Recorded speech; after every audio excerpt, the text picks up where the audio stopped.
watch this topic in Hindi, skip the video to 2 minutes and 32 seconds. Hello everyone, welcome to another episode of Legal Update, a new initiative of Drishti Judiciary. Today's topic of discussion is National Lok Adalat. First, let us see why is it in the news. Recently, the National Legal Services Authority, that is NALSA, released its annual schedule of the National Lok Adalats for 2024. NALSA holds the National Lok Adalats annually throughout India as per the stipulations of the Legal Services Authorities Act of 1987 in conjunction with the National Legal Services Authority Regulations of 2009. 4 Lok Adalats are conducted by NALSA each year. Let us know about National Lok Adalat. The National Lok Adalat is a significant initiative in India's legal system aimed at providing speedy and cost-effective resolution of disputes through alternative means. It operates under the Legal Services Authorities Act 1987. It promotes justice at the grassroots level through principles of conciliation, mediation, and compromise. National Lok Adalats are held periodically across the country to dispose of cases in large numbers. Lok Adalats do not handle matters related to divorce or non-compoundable offences. Civil court status. Awards made by Lok Adalats are deemed as decrees of a civil court and are final and binding on all parties. Let us now talk about National Legal Services Authority, that is NALSA. The National Legal Services Authority was constituted under the Legal Services Authorities Act 1987 to provide free legal services to weaker sections and organize Lok Adalats for dispute resolution. Each state has a state legal services authority headed by the Chief Justice of the respective High Court, responsible for providing legal aid and conducting Lok Adalats. Article 39A of the Indian Constitution mandates the state to ensure equal access to justice, including free legal aid, especially for marginalized sections. Here's an interesting fact for you. Legal Services Day is celebrated on 9th November every year. The Legal Services Authorities Act was passed by Parliament in 1987 and became effective on 9th November 1995. Before we wrap up, here's a question for you.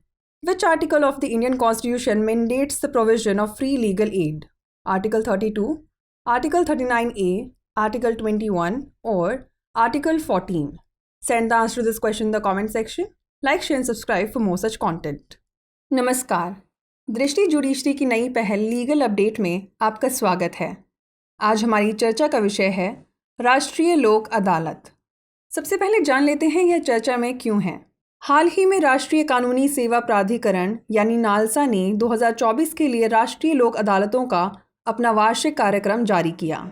NALSA राष्ट्रीय कानूनी सेवा प्राधिकरण विनियम 2009 के संयोजन में कानूनी सेवा प्राधिकरण अधिनियम 1987 की शर्तों के अनुसार पूरे भारत में प्रतिवर्ष राष्ट्रीय लोक अदालत आयोजित करता है। इसके द्वारा प्रत्येक वर्ष 4 लोक अदालतें आयोजित की जाती हैं। आइए जान लेते हैं राष्ट्रीय लोक अदालत के बारे में। राष्ट्रीय लोक अदालत भारत की कानूनी प्रणाली में एक महत्वपूर्ण पहल है। इसका उद्देश्य वैकल्पिक माध्यम से विवादों का त्वरित और लागत प्रभावी समाधान प्रदान करना है। यह कानूनी सेवा प्राधिकरण अधिनियम 1987 के तहत संचालित होता है। यह सुलह, मध्यस्थता और समझौते के सिद्धांतों के माध्यम से जमीनी स्तर पर न्याय को बढ़ावा देता है। गौरतलब है कि बड़ी संख्या में मामलों के निपटारे के लिए देश भर में समय समय पर राष्ट्रीय लोक अदालतें आयोजित की जाती हैं। बता दें कि लोक अदालतें तलाक या गैर समझौते योग्य अपराधों से संबंधित मामलों पर सुनवाई नहीं करती है।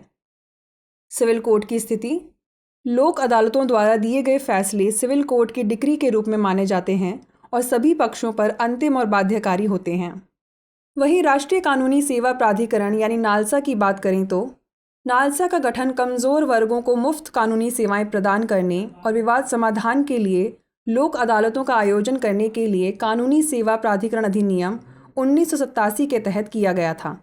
प्रत्येक राज्य में संबंधित उच्च न्यायालय के मुख्य न्यायाधीश की अध्यक्षता में एक राज्य कानूनी सेवा प्राधिकरण होता है, जो कानूनी सहायता प्रदान करने और लोक अदालतों के संचालन के लिए जिम्मेदार होता है। गौरतलब है कि भारतीय संविधान का अनुच्छेद 39A राज्य को विशेष रूप से हाशिए पर रहने वाले वर्गों के लिए मुफ्त कानूनी सहायता सहित न्याय तक समान पहुंच सुनिश्चित करने का आदेश देता है। आइए जान लेते हैं एक रोचक तथ्य। हर साल 9 नवंबर को कानूनी सेवा दिवस मनाया जाता है। कानूनी सेवा प्राधिकरण अधिनियम 1987 में पारित किया गया और यह 9 नवंबर 1995 को प्रभावी हुआ। आइए नोट कर लेते हैं अभ्यास प्रश्न। भारतीय संविधान का कौन सा अनुच्छेद निःशुल्क कानूनी सहायता के प्रावधान को अनिवार्य बनाता है? अनुच्छेद 32, अनुच्छेद 39A, अनुच्छेद 21 या अनुच्छेद 14? इसका उत्तर हमें कमेंट सेक्शन में ज़रूर भेजिएगा। ऐसी ही और वीडियोस देखने के लिए लाइक, शेयर और सब्सक्राइब करना ना भूलें।